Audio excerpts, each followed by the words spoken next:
Hi everyone, in this video of Accelerated Chess Dragon, we're going to be looking at a game played between Jose Rol Capablanca and Emmanuel Lasker. This was played in the 1921 World Championship, and this was played in Havana, Cuba, and it's actually game 11 of their championship match. So without further ado, let's look at this game. Capablanca starts by playing d4, and we have d5 by Lasker.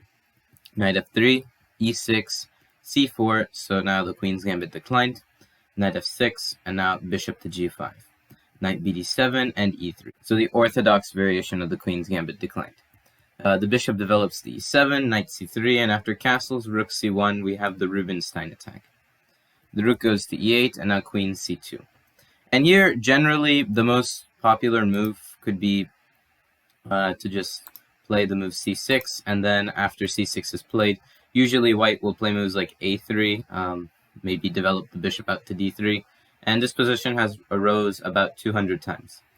So here Capablanca decides to play the move bishop d3, he's putting pressure on the h7 pawn, and now Lasker decides to take. And this is reasonable because only when your opponent develops their bishop, that's when you capture the pawn. So bishop takes c4, and Lasker doesn't play the move b5, which is usually played, but in this case, if Lasker had actually played the move b5, then it wouldn't really bother Capablanca. He could just go bishop to d3, and later on the c6 pawn can be a very liable weakness. So instead, knight d5 was played by Lasker, hoping to trade a bit more pieces off the board, and that is what Capablanca does. He plays bishop e7, rook e7, castles by Capablanca, and now knight to f8. So we're out of the opening phase of the game, and now it's time for both sides to come up with a plan. We notice that Lasker has a very bad bishop on c8, so most likely he's going to want to trade it for one of Capablanca's active pieces. Maybe his knight on f3 if it jumps into e5 sooner or later, or maybe he just needs to find another way to bring this bishop active play. For instance, in the Dutch defense, there's a very common maneuver where you play bishop to d7, bishop to e8, and then you just bring your bishop to g6. And essentially, that should be what Lasker's plan could mainly revolve around, just somehow finding a way to get that bishop activated, because that bishop is an important piece as well. Just because it's blocked in for the moment doesn't mean it can't be activated later on in the game. So here, rook fd1 was played by Capablanca, just taking control of the d-file, and perhaps getting ready to play the move e4 and kick that knight away. Bishop goes to d7, and e4 is played. The knight gets kicked back to b6, and it's putting pressure on the c4 bishop. If the knight went back to f6, then it wouldn't really make much of a difference. The only thing that could really be different is that, well, Capablanca gets a stronger grip towards the center. For instance, a3, preventing ideas of future infiltration via b5 and b4, and just maybe later on, if Capablanca can ever expand on his queen side by playing b4, then that'll be a big advantage for him. So knight b6 was played, and now bishop to f1. Capablanca retreats his bishop because he wants to keep that bishop. It could be activated later on in the game. And rook c8. Lasker seizes the open c-file in case the c-pawn ever captures on d5. And basically, this rook is eyeing towards this queen. And if Capablanca isn't careful, then there could be very strong tactics along the c-file. b4 was played by Capablanca, and this is mainly to prevent the idea of c5, but it could also be used later on. For instance, Capablanca could play a4, a5, and then go knight to a4 and knight c5. And that knight would have a very active position from c5, and perhaps this knight on f3 could go to e5, and the two knights are very strong in restricting black's queenside play. So here, bishop to e8 was played by Lasker, and the idea is to play f6 and then develop the bishop out. The queen comes to b3, and now rook e to c7. And what this move is trying to do is perhaps double the rooks on the c-file, and maybe later on somehow find a way to get this c5 move in. A continuation could probably be knight b to d7, and then b6, and then c5. And then with that c5 move in, and also this queen developed on e7, Lasker could fight for control of the queen side, and it wouldn't really be as difficult as if disposition occurred where Capablanca is really restricting Lasker's play. So a4 is played by Capablanca, main threat being a5. And now knight g6. Lasker activates his knight in hopes of trying to maybe get it to f4 and then somehow get an attack on the king's side. So a5 is played by Capablanca and the knight retreats to d7.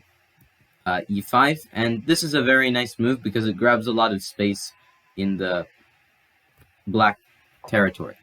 For instance, a good plan you might consider now is knight to e4 followed by knight to d6. And how do you dislodge that knight exactly? So here we have the move b6, and what Lasker is trying to do is challenge Capablanca's pawn wedge. And here Capablanca played knight e4, getting ready to jump into d6, and Lasker moves the rook before knight d6 is played, which also would get a tempo towards the rook. And here the obvious threat is just to play b takes a5, and then there's pressure towards b4. So just queen c3, sidestepping from the b file.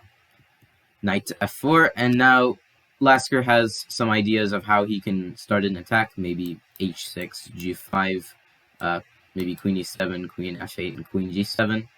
And his ideas are all revolving around needing to misplace the white knight and somehow getting an attack from there.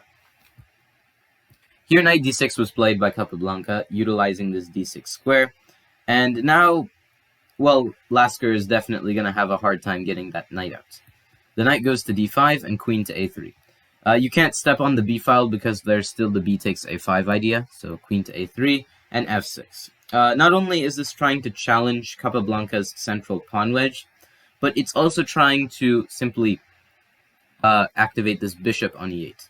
So Capablanca decides to play knight takes e8, and I don't really think this is the best idea because it gives a very powerful knight up for a bishop. But if you think about it, the bishop was also about to be activated.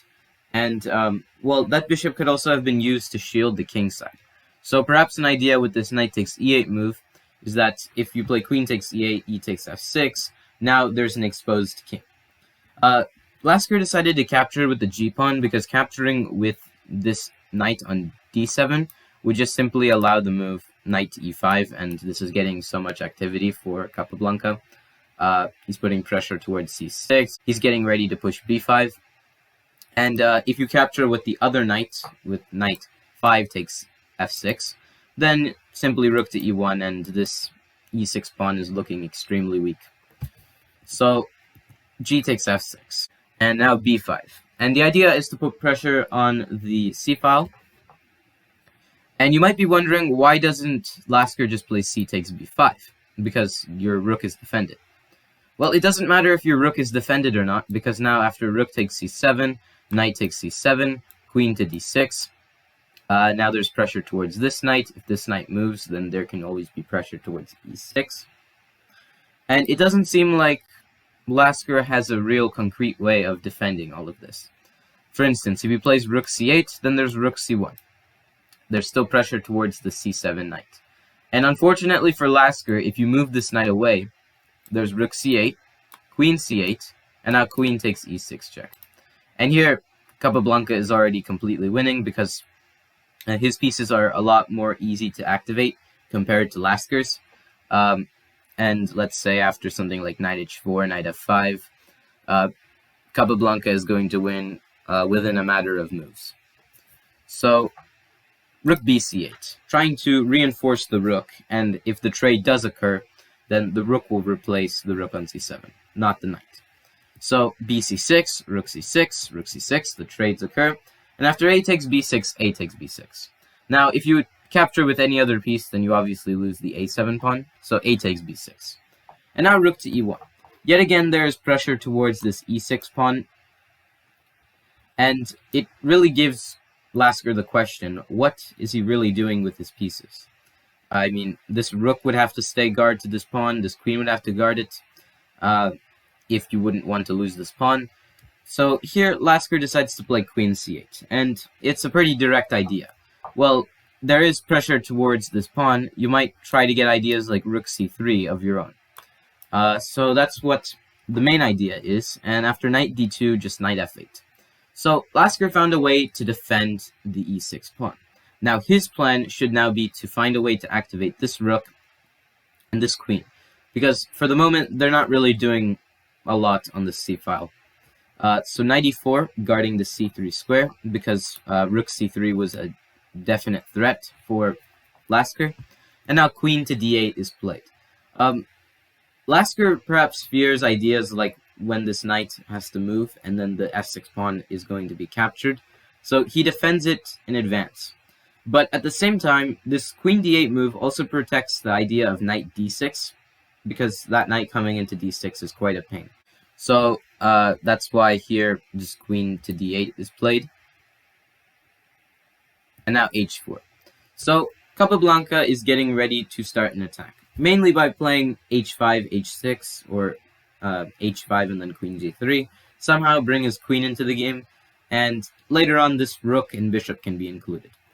So rook c7, trying to guard the 7th rank in case there are any ideas of queen g3, but queen to b3.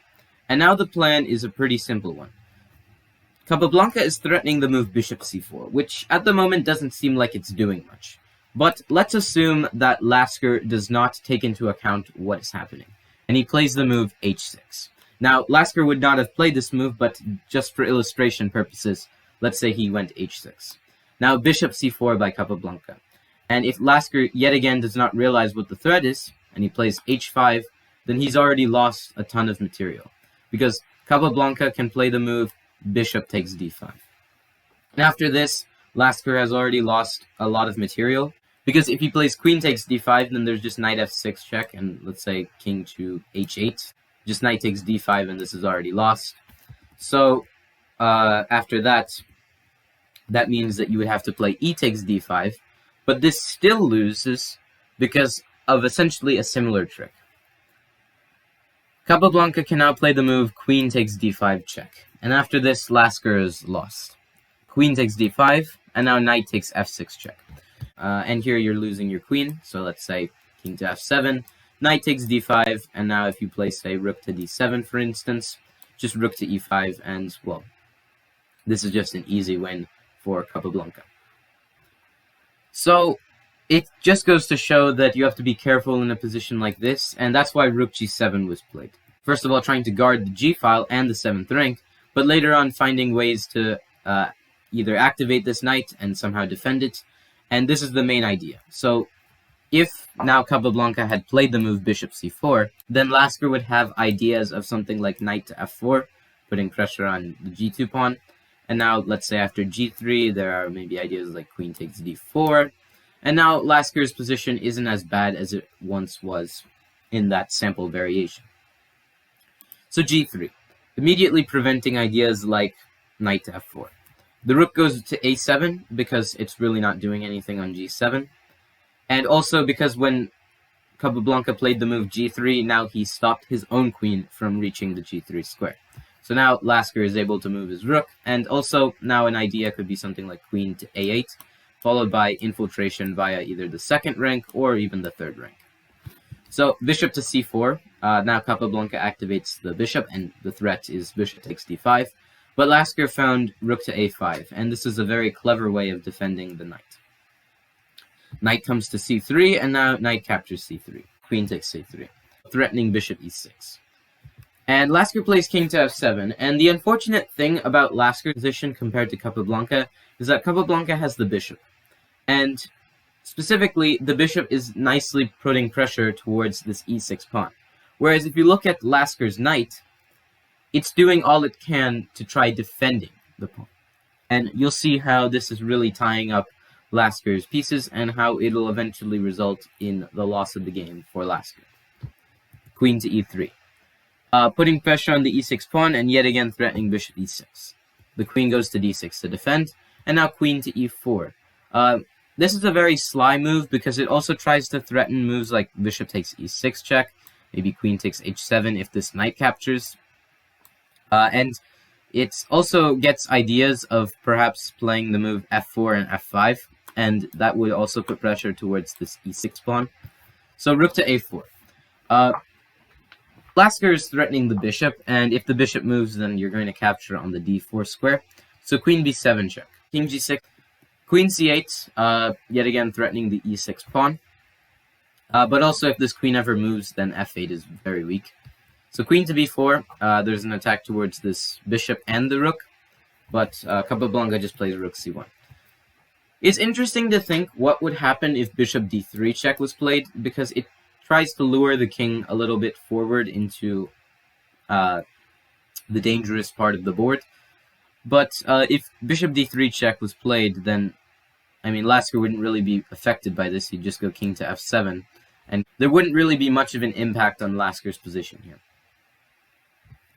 So instead, rook c1. And what this move is trying to do is, when this bishop moves to d3, perhaps Capablanca can introduce another attacker into the game. So queen e7, bishop d3 check, king h6, and rook c7. That is exactly what Capablanca just did. And here, unfortunately for Lasker, it's a completely lost position. He must surrender his queen, but he didn't. Lasker thought that maybe he had some chances by playing rook a1 check, and once the king goes to g2, maybe queen d6. And it's reasonable to see why Lasker thought that, because, well, you're threatening moves like queen d5 check if Capablanca does nothing, and you're also threatening ideas of infiltrating later on in the position.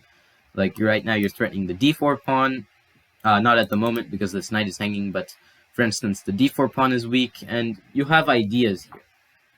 But this would have all worked if Capablanca didn't have his next move. So I encourage you to pause the video and find out how Capablanca ended this game 11 of the World Championship match.